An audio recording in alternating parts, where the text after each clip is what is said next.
we are working on phrasal verbs part 2. So if you haven't had a chance to watch my introduction to phrasal verbs, you can check that out now before you get started with part 2.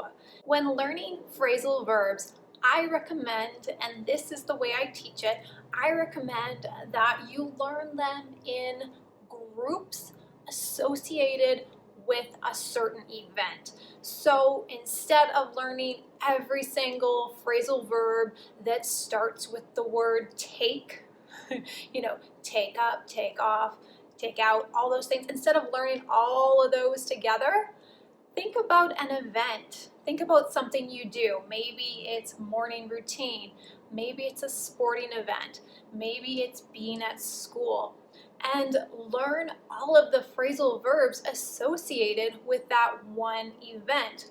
That is going to help you remember those phrasal verbs so much better and so much clearer. And when you're in that situation, you'll be able to remember not just one thing, but you'll be able to remember multiple ways to use those phrasal verbs.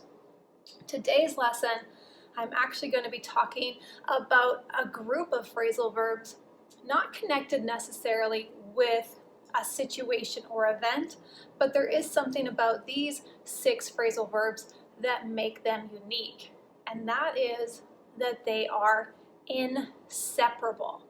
So if you recall from our first video on phrasal verbs, Introduction to Phrasal Verbs, you'll remember that I taught you that you can separate the phrasal verbs, the verb, from the adverb or preposition, and place a pronoun.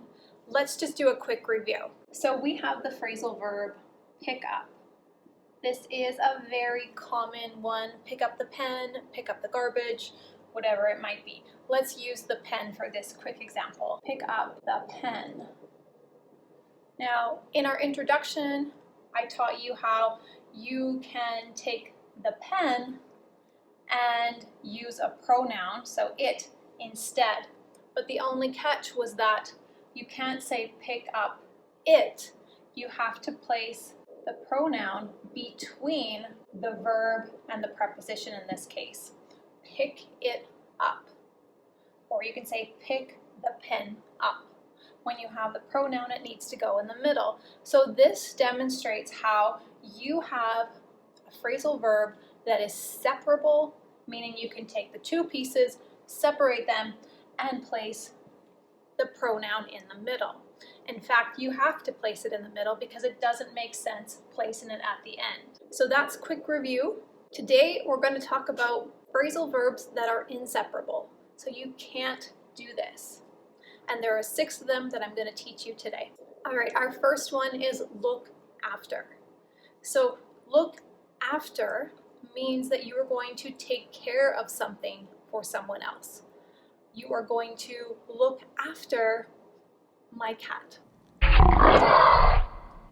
Can you look after my cat? Right, so look after my cat.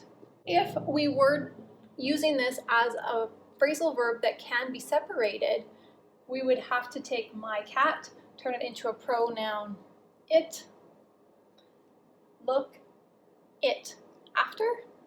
No, it makes no sense at all. So we cannot separate this and we cannot put the pronoun between. Can we say look after it? Sure. Or since my cat is a girl, we could say look after her. Can you look after her for me? Yes, right? Look after her. All right, so we have our first one, look after. Next, run into. So we would use this phrasal verb, run into, when we unexpectedly meet someone. You can also unexpectedly run into something where it hits you. But let's use this one as a run into your friend. Run into can also be past tense, ran into. If we're talking about the past, I could say, I ran into Jessica today, we'll say. When I was out, I ran into Jessica. Again, we could change the pronoun to her I ran into her today. All right, so that was the second one. Run into. Again, another one is care for. Another one that's kind of like look after. You can care for something by taking care of it or giving love to it, like I care for you. There we go. I care for you. And again, one that we can't separate, as all of these are inseparable. So our next one is count on. So this is where we are relying on someone, right? So I hope that I can count on you. You can count on me. I can do a good job for you. You can count on me. Next, get on or get off. If you are getting on something, you can get on a bicycle, you can get on a horse, you can get on a ride at the fair, and then when you are all done, you are going to get off the ride. So if we say that our pronoun is it, we can say get on it, right? Go ahead, get on the ride, get on it. If it's time to get off, to come off the ride, we can say get off it. Now, if you hear somebody say get it off, that is something totally different. That is if you have like something on you, maybe it's a spider or something, and you say get it off, right?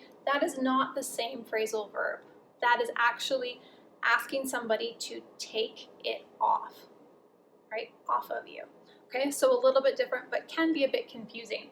So with this one, we do not separate it when we're talking about getting on and off a ride, a motorcycle, a bicycle, whatever it might be, a horse. Next, and our last one today is go over.